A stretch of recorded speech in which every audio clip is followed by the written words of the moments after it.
confondre la qualité nutritionnelle des aliments, qui est une chose qui a beaucoup périclité quand on a changé de type agricole au cours depuis les années 60 en fait. C'était l'industrialisation de l'agriculture, cette industrialisation de la transformation alimentaire qui, au niveau de la qualité nutritionnelle, a fait des dégâts très importants, et ça c'est tout à fait clair.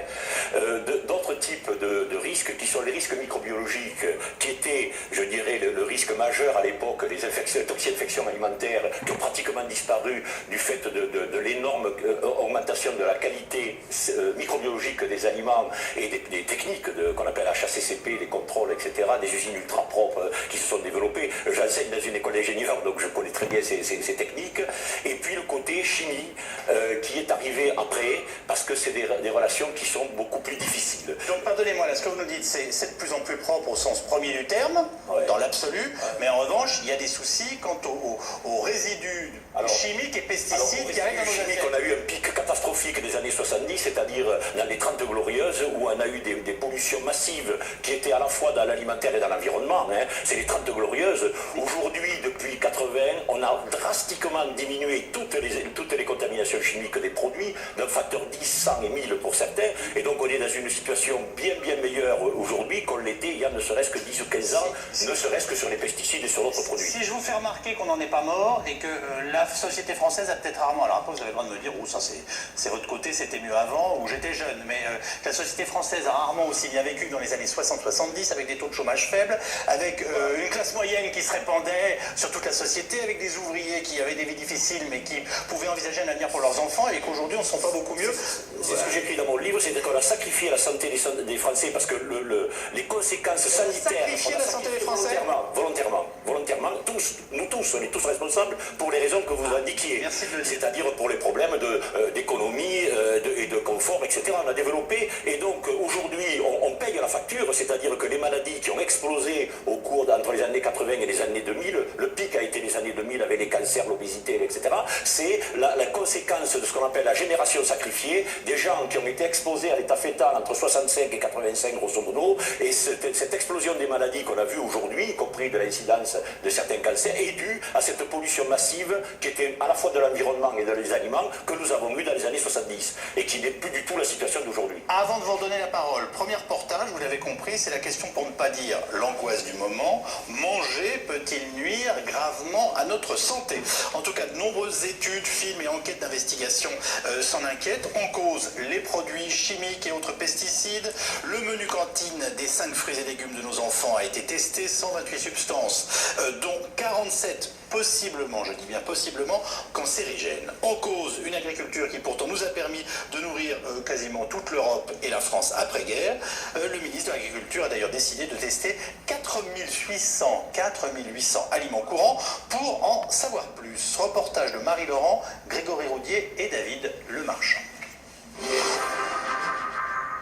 Ce sont des tomates, des céréales, paprika, légumes à feuilles. Aucun fruit, légume, ni aucune céréale n'y échappe plus désormais. Dans ce laboratoire, on traque les résidus de pesticides souvent très résistants. Laver les légumes ne suffit pas à les éliminer. On a des pesticides de contact. Ce sont des pesticides qui restent surtout sur la surface des fruits ou des légumes. Et on a aussi un deuxième groupe, ce sont les pesticides systémiques. Et ça sont des pesticides qui vont pénétrer dans les denrées alimentaires, dans les fruits et les légumes. Parmi les fruits les plus contaminés, les raisins, poires, cerises, pommes ou même kiwis. Et côté légumes, tout ce qui comporte des feuilles, céleri en branches, laitue ou encore épinards. Mais les céréales aussi sont concernées, avec parfois quelques surprises lorsque l'aliment vient de loin. C'est le cas du riz par exemple. On a des pesticides qui sont autorisés en Inde ou en Latin-Amérique ou partout dans le monde, mais qui ne sont pas autorisés ici en Europe. Alors ça veut dire qu'il peut y avoir des difficultés avec la législation européenne qui est très stricte. Très stricte, et pourtant, on retrouve des substances interdites dans certains produits de consommation courante, comme ces haricots verts importés d'Afrique. Ils font partie de l'inquiétante étude menée par cette association il y a quelques mois, intitulée Menu toxique. Alors, on a composé des repas plus équilibré possible en suivant les préconisations officielles du plan de nutrition santé. Voilà, 5 fruits et légumes par jour, un poisson, une viande, donc ici le petit déjeuner. 3 repas types et un encas prévu pour la journée d'un enfant d'une dizaine d'années.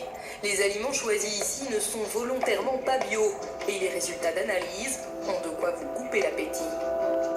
On a retrouvé dans le pain de mie des insecticides qui sont non pas utilisés pendant les cultures mais qui sont rajoutés pour la conservation des grains en silo, donc ça c'est un peu une surprise. Et puis le saumon qui contient plus de 30 substances chimiques, des pesticides interdits comme du DDT, interdit depuis plus de 30 ans chez nous, des métaux lourds comme de l'arsenic, des dioxines, des furanes, et là une grande liste de PCB, au total plus de 30 résidus toxiques, dont de nombreux produits qui sont suspectés d'être cancérigènes ou perturbateurs endocriniens. On a eu un cocktail finalement dans ces repas d'une journée très important, je crois que c'était 128 substances chimiques et 47 cancérigènes possibles et une bonne trentaine de produits qui ont la capacité de perturber le système hormonal, donc pas très bon pour les enfants et peut-être même encore plus inquiétant pour la femme enceinte puisque c'est le fœtus qui est la première cible de ces perturbateurs endocriniens.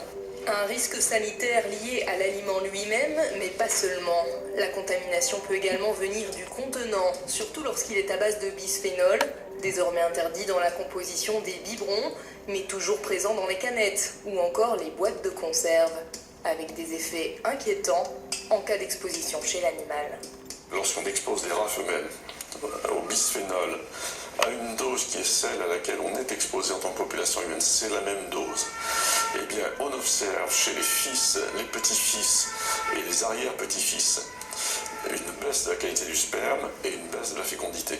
Source d'angoisse supplémentaire, les substances toxiques peuvent migrer lors d'une cuisson, au contact d'une bouilloire en plastique par exemple, ou lorsqu'on chauffe des barquettes au micro-ondes, en particulier lorsque les plats contiennent de l'huile qui facilite les transferts. Selon les écologistes, il faut absolument revenir à des matériaux plus sains si l'on veut limiter l'épidémie de maladies chroniques constatées à travers le monde.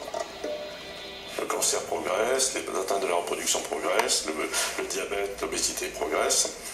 Bon, tout ça vient d'un ensemble de causes, mais notamment cette imprégnation chimique, depuis une cinquantaine d'années, joue un rôle extrêmement important qui a été très très sous-estimé.